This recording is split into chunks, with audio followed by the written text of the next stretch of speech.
नमस्कार प्यारे विद्यार्थियों, आज हम कक्षा 12वीं के हिंदी साहित्य का अलंकार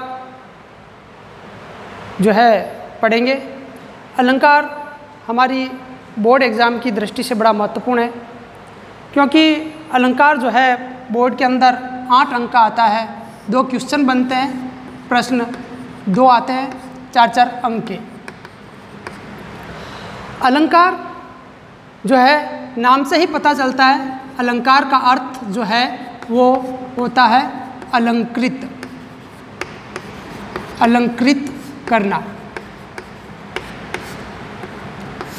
अलंकार का अर्थ अलंकृत करना, या फिर इसको कह सकते हैं आभूषण।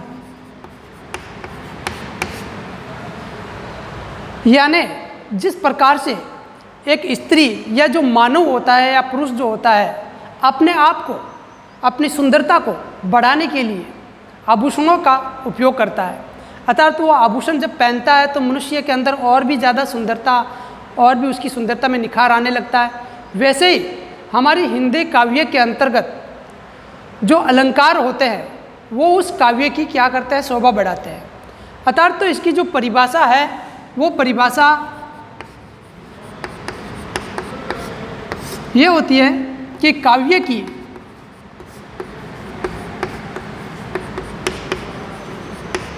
शोभा बढ़ाने वाले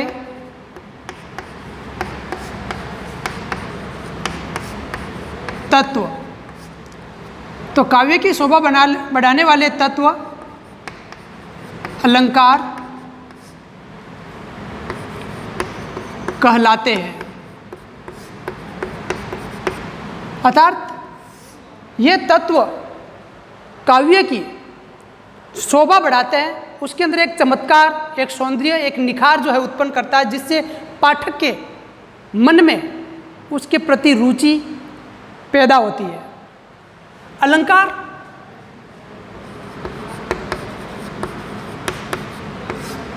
दो प्रकार के होते हैं।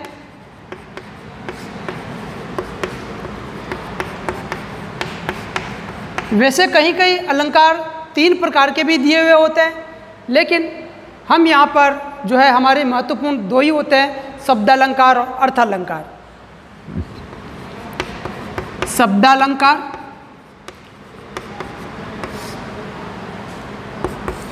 दूसरा अर्थालंकार। शब्दालंकार और अर्थालंकार 2 प्रकार के होते हैं। तीसरा उभय अलंकार भी होता है, लेकिन उभय अलंकार ज़्यादा महत्वपूर्ण नहीं है, तो हम इन 2 अलंकार के बारे में चर्चा करते हैं। तो शब्दालंकार नाम से ही पता चलता है कि शब्द के आधार पर, शब्द के आधार पर काव्य में चमत्कार होना। शब्दालंकार की परिभाषा होती है कि शब्द के आधार पर काव्य में चमत्कार होना, अर्थात कह सकते हैं कि शाब्दिक आधार पर काव्य की शोभा बढ़ना या काव्य के अंदर अलंकृत होना। अर्थात कह सकता है कि अगर काव्य के अंदर किसी शब्द को हटा दिया जाए तो उसके स्थान पर ही कोई पर्यायवाची शब्द या अन्य कोई शब्द रखा जाए तो उस काव्य की शोभा खत्म हो जाती है, उसके अंदर चमत्कार नहीं रहता, वो रंगहीन हो जाता है। जैसे तरणी, तनुजा, तट, तमाल, तरुवर, बहुफल, छाए। तरणी, तनुजा, तट, तमाल, तरुवर, बहुफल, छाए।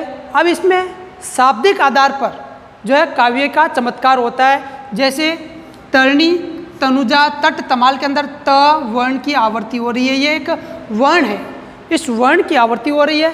और यहाँ पर ये जो शब्द है तरणी, तनुजा, अब तनुजा का अर्थ इसे पुत्री रखा जाए या तरणी का अर्थ जो है रखा जाए, तो इसमें पुत्री शब्द रखते ही तरणी, पुत्री, तट, तमाल, तो इसका जो शाब्दिक अर्थ है या इसका जो चमत्कार है वो बिल्कुल फीका फीका सा दिखाई देने लगता है। इसलिए इसमें शब्द के आधार पर ही अलंकार बनता है। दूसरा है अर्थालंकार। अर्थालंकार वह होता है जिसमें अर्थ के आधार पर जो है चर्चा की जाती है, अर्थ के आधार पर जो है उस काव्य की शोभा बढ़ती है। अर्थ के आधार पर काव्य में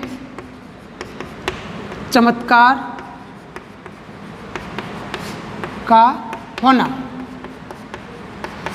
तो इसमें अर्थ के आधार पर काव्य में चमत्कार होता है। अब अर्थ के आधार पर किस तरह से, कि जैसे किसी प्रकार का कोई वाक्य जो है अपन ले लेते हैं और उस वाक्य में अपन देखते हैं कि पर्यायवाची शब्द रखा जाए लेकिन उसके अर्थ में कोई परिवर्तन नहीं होता।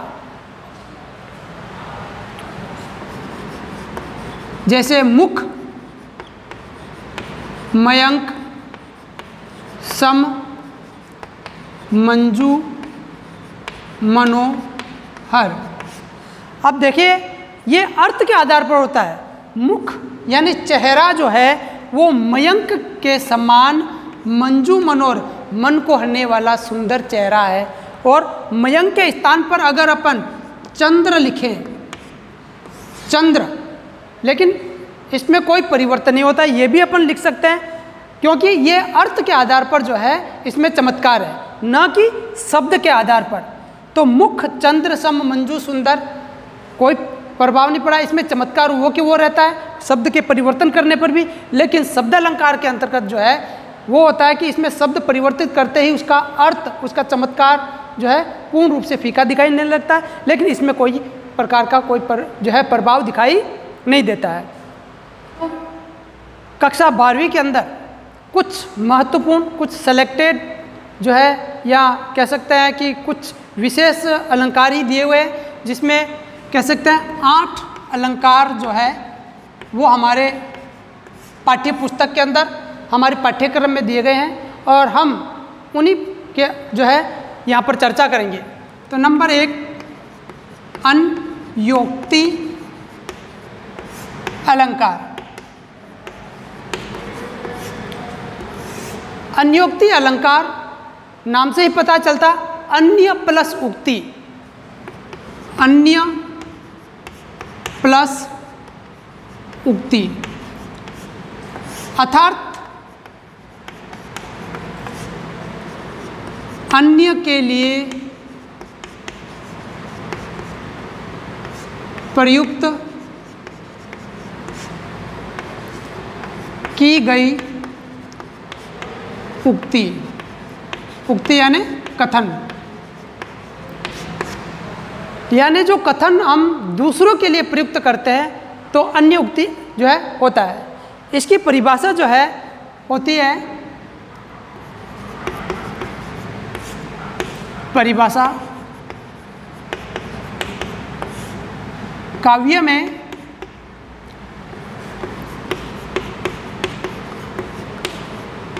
अप्रस्तुत, काव्य में अप्रस्तुत का वर्णन कर प्रस्तुत का बोध कराया जाए। यानी काव्य के अंदर जब अप्रस्तुत बात का वर्णन करके प्रस्तुत का बोध कराया जाता है तो वो अलंकार जो है अन्योक्ति अलंकार कहलाता है। और इसमें कह सकते हैं कि काव्य में जहाँ पर जो बात कहनी है उसको कहने के लिए किसी अन्य उक्ति का सहारा लिया जाता है और उसके आधार पर जो है वास्तविक बात को समझाया जाता है, यानी उससे मिलती जुलती दूसरी बात कहकर वास्तविकता का जो ज्ञान कराया जाता है तो वो अलंकार जो है अन्योक्ति अलंकार कहलाता है। कराया जाए तो वहाँ अन्योक्ति अलंकार होता है।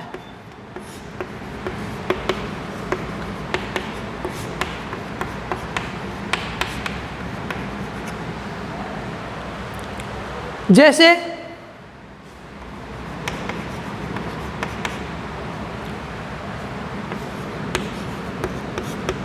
नहीं पराग,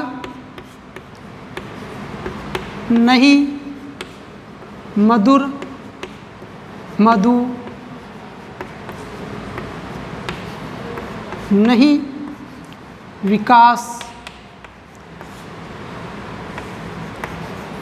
इहकाल,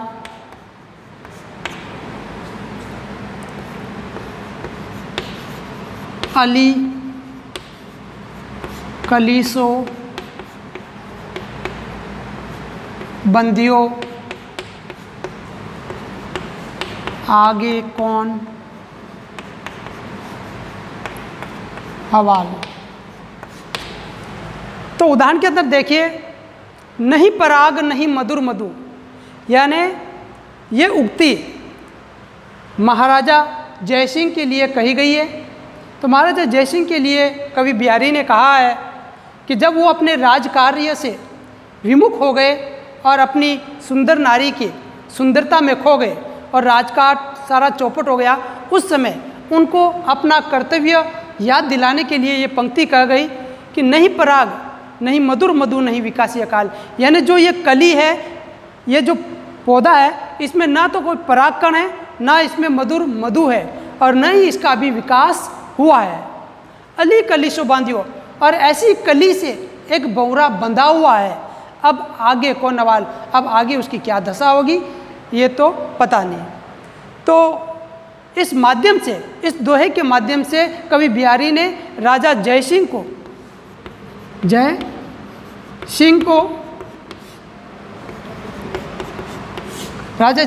जो है उन्होंने कर्तव्य पथ पर लाने की चेष्टा की।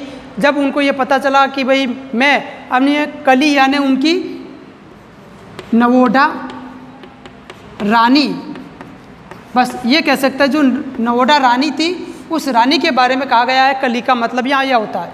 तो अप्रस्तुत का वर्णन कर, ये चीज़ वहाँ पे प्रस्तुत नहीं थी, इसका वर्णन करके प्रस्तुत का बोध कराया है, यानी उस वास्तविकता को बताया गया है। इसलिए ये काव्य जो है अन्योक्ति अंतर्गत, अलंकार के अंतर्गत आता है। दूसरा उदाहरण अपन दे सकते हैं कि माली आवत देख कर कल्याण करी पुकार, फूले फूले चुन लई काल हमारी बार।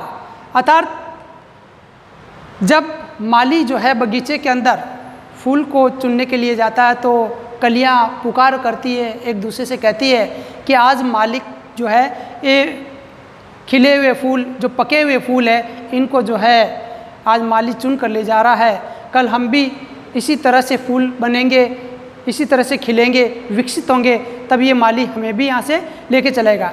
ये अप्रस्तुत अर्थ के माध्यम से प्रस्तुत अर्थ ये निकलता है इसका कि यहाँ दुनिया के अंदर ईश्वर जो है, ईश्वर रूपी जो माली है, यहाँ के जो इंसान है, जो बच्चे हैं या जो युवा है, वो युवा और बच्चे जो ये कहता है कि आज हम युवा है और कल हम भी बूढ़े होंगे, उसके बाद ये परमात्मा रूपी जो माली है हमें इस दुनिया से चुन चुन कर लेके चला जाएगा। दूसरा अलंकार हमारा जो आता है वो होता है समासोक्ति अलंकार। समासोक्ति अलंकार, अब समासोक्ति अलंकार इस नाम से ही पता चलता है, समास प्लस उक्ति दो शब्दों से मिलकर बना है, और समास का अर्थ होता है संक्षेप, समास अर्थ संक्षेप, और उक्ति का मतलब कथन। तो समास उक्ति संक्षेप कथन, यानी जहाँ पर कथन को संक्षेप किया जाए वहाँ पर समासोक्ति अलंकार होता है। इसकी परिभाषा जो है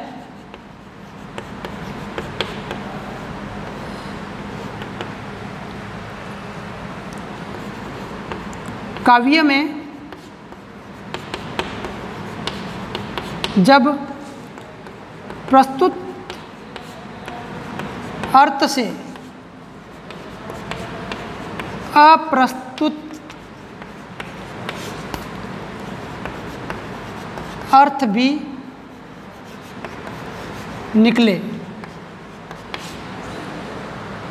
काव्य में जब प्रस्तुत अर्थ के साथ अप्रस्तुत अर्थ भी निकले, वहाँ पर जो है अलंकार होता है समासोक्ति, यानी संक्षेप में दो बात एक साथ कही जाए, जो बात एक साथ कही जाए तो प्रस्तुत बात है उसके साथ अप्रस्तुत बात का भी समावेश होना, ये जो है समासोक्ति अलंकार कहलाता है। जैसे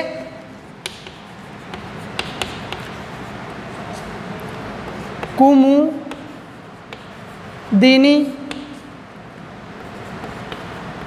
हूँ प्रफुल्लित भई, सांझ कला निधि जोई, यानी कुमुदिनी हूँ प्रफुल्लित भई, सांझ कलानिधि जोई, अर्थात यहाँ पर प्रस्तुत बात यानी जो कमल का पौधा होता है, कुमुदिनी का मतलब होता है कमल, शाम होते ही प्रफुल्लित हुई, खुश हुई, कलानिधि जोई, कलानिधि मतलब चंद्रमा की कलाओं को देखकर, शाम के समय चंद्रमा की चांदनी को देखकर कमल जो है वो प्रफुल्लित होता है, यानी खिलता है, खिलता है। तो ये प्रस्तुत अर्थ जो है निकल रहा है, और इसके साथ में एक अप्रस्तुत अर्थ और भी निकलता है, और वो अप्रस्तुत अर्थ है कुमुदिनी, इसका अप्रस्तुत अर्थ हुआ, ये तो हुआ प्रस्तुत। अप्रस्तुत अर्थ ये होता है नायिका, और प्रफुल्लित मतलब प्रसन्न होना, और कलानिधि यानी प्रियतम। तो नायिका जो है वो प्रसन्न होती है अपने प्रियतम को देखकर, तो ये अप्रस्तुत अर्थ भी इसके साथ में निकलता है, इसलिए ये अलंकार जो है वो समासोक्ति अलंकार, यानी संक्षेप में एक ही चीज में दो बात का कहना। तो ये अलंकार जो है हमारा। तीसरा है विभावना अलंकार।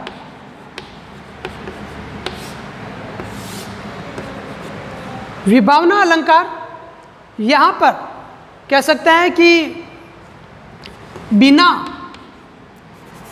काव्य में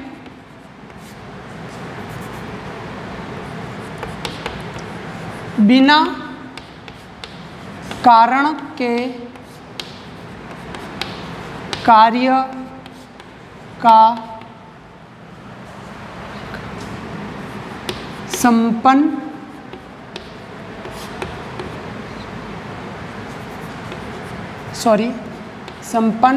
होना। काव्य में बिना कारण के ही कार्य का संपन्न होना, यानी जहाँ पर यह बात बताई जाती है कि कारण नहीं है फिर भी कार्य का हो जाना, वह अलंकार जो है विभावना अलंकार होता है। जैसे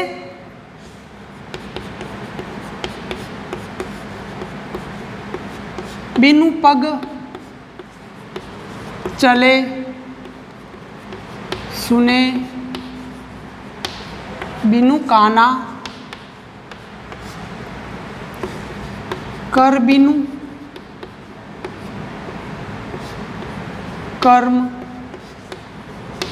करे,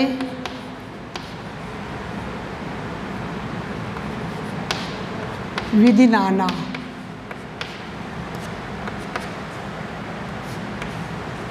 तो बिना पैरों के चलना, यानी कारण नहीं है फिर भी कार्य हो रहा है, पैर नहीं है फिर भी चल रहा है।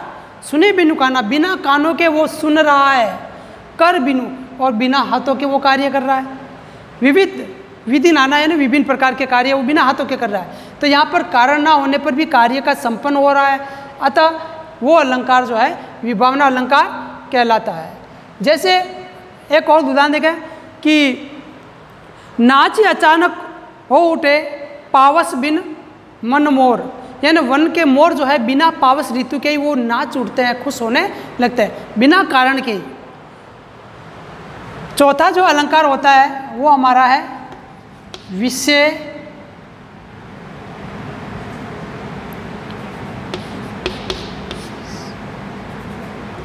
विशेषोक्ति अलंकार। अर्थात कह सकते हैं विशेष प्लस उक्ति। जब काव्य में ये कह सकता है कि विशेष उक्ति यानी कारण होता है फिर भी कार्य नहीं होता। हमने इसमें पढ़ा विभावना में कारण है, कारण नहीं है लेकिन कार्य हो रहा है, लेकिन इसमें इसके विपरीत है, ये विभावना का विपरीत है और इसकी परिभाषा होगी काव्य में कारण के उपस्थित रहने पर भी कार्य का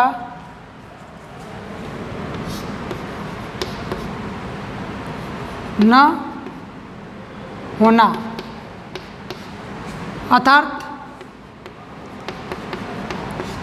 कार्य का वर्णन न होना। तो यहाँ पर कारण उपस्थित है लेकिन कार्य नहीं हो रहा है। जैसे पानी बिच मीन प्यासी मोही सुनी सुनी आवे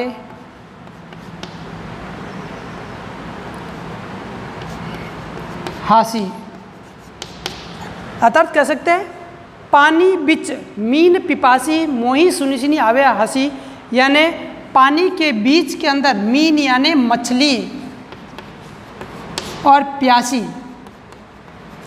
तो पानी के बीच में मछली रहती है लेकिन वो प्यासी की प्यासी रहती है, अर्थात उसके पास में कारण मौजूद है लेकिन फिर भी कार्य नहीं हो रहा है। पानी है लेकिन वो नहीं पी रही है, अर्थात यहाँ पर जो अलंकार होता है वो विशेषोक्ति अलंकार है। इसके अलावा अगर दूसरा उदाहरण देखें कि सरस्वती के भंडार की अपूर्व है बात, ज्यों खर्चे त्यों त्यों बढ़े, ज्यों खर्चे त्यों त्यों बढ़े बिन खर्चे घटी जात। यानी सरस्वती जो का भंडार है अर्थात ज्ञान का भंडार है, ज्ञान का भंडार।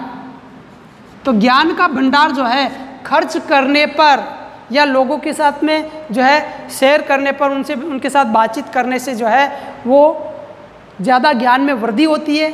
और जैसे ही हम लोगों के समक्ष अपने ज्ञान का जो है प्रादुर्भाव करते हैं, उनके समक्ष बांटते हैं, उनके साथ में अपन जो है बातचीत करते हैं, तो इससे ज्ञान में बढ़ोतरी होती है, ना कि वो घटती है।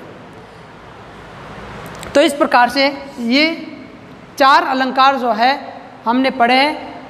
कल आगे इसी टॉपिक के अंदर जो हमारे 8 अलंकार है, 8 अलंकार के अंदर 4 अलंकार हम कल देखेंगे। और नमस्कार, धन्यवाद।